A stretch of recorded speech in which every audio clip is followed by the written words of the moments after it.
ఖమ్మం జిల్లాలో ఈ రూరల్ మండలంలో పొంగలేటి శ్రీను గాని ఈ రాజకీయ నాయకులు ఎక్కడ నిల్చున్నా కూడా చెప్పులు తీసుకుని ఉరికిస్తారు. ఓట్లేసినావుగా, ఓట్లకు వచ్చినావుగా, కాళ్ళు పట్టుకున్నావుగా వంగి నన్ను గెలిపి అంటే మీకు ఇద్దరు ఎక్కి కూర్చోబెడతారని. ఏది మీ ఇద్దరికి పుత్ర కర్ర కూర్చున్నాడు కూర్చుండీడు. ఏది ఇంకెవరు? పొంగలేటి శ్రీను, తుమ్మల నాగేశ్వరరావు, ఆ బట్టి క్రమార్క, రేవంత్ రెడ్డి రారండి. ఎందుకంటే వాళ్ళు మొత్తం కుమ్మకురులు కదా. వాళ్ళు ఇప్పుడు వస్తే మళ్ళీ ఇది మొత్తం పీకలు పట్టుకుంటారు. ఇప్పుడు రారు. ఇప్పుడు ఎందుకంటే మున్సిపాలిటీ ఎలక్షన్ కూడా అయిపోయినాయి కదా. ఇప్పుడు మాతో ఏ పని ఉండదు వాళ్ళకి, బాధ్యత ఉండదు. ఇప్పుడు వాళ్ళు ఆ ఏసీలలో హాయిగా కావాల్సింది తిండి తినకుండా, వాళ్ళు కావాల్సిన అధికారులు చేసుకుంటా హాయిగా ఉన్నారు. ఇప్పుడు వాళ్ళు బయటకు ఎందుకు వస్తారండి?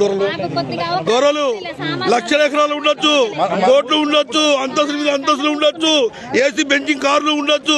పేదోడికి 100 గజాల భూమి ఉండొద్దు. ఈ దేశ ఓటు మాత్రం మనకు వస్తుంది.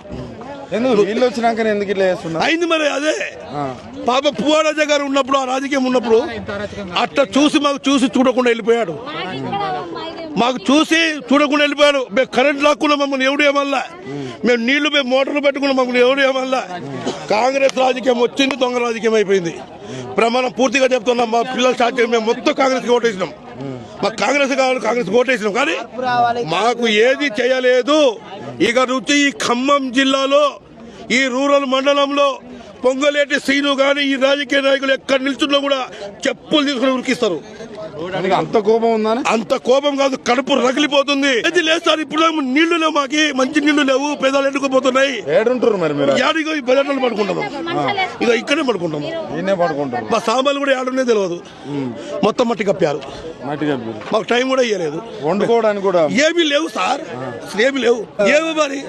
ఏ మరి వాళ్ళ పాప తెలియదు. రాజకీయ నాయకులు పాప కూడా సార్. అన్ని అనుమతి లేవాడు. రేవంత్ రెడ్డికి ఏం చెప్తారు? నేను రేవంత్ రెడ్డికి చెప్పేది ఒకటే, ఈ రాజకీయాలు మొత్తం మానేయండి. మీరు ప్రజారాజ్యం అన్నారు, పేదల రాజ్యం అన్నారు, హస్తం పార్టీకి ఓటేయండి అన్నారు. మేము వేసాం కాబట్టి, మీరు గెలిచారు కాబట్టి మాకు న్యాయం చెయ్యాలా, మాకు న్యాయం చేయాలా. చెయ్యకపోతే మాత్రం మందు డబ్బాలు తీసుకొని ఇక్కడ కూర్చుంటాం. ఖమ్మంలో మళ్ళీ కాంగ్రెస్ పార్టీ అనేది బులేదే కూడా చేస్తాం. ఇది మాత్రం పక్క. ఇది రాసి పెట్టుకొని ఈ తారీఖు నుంచి మళ్ళీ కాంగ్రెస్ పార్టీ ప్రభుత్వం అనేది పుట్టు పురాణం కూడా చేస్తాం.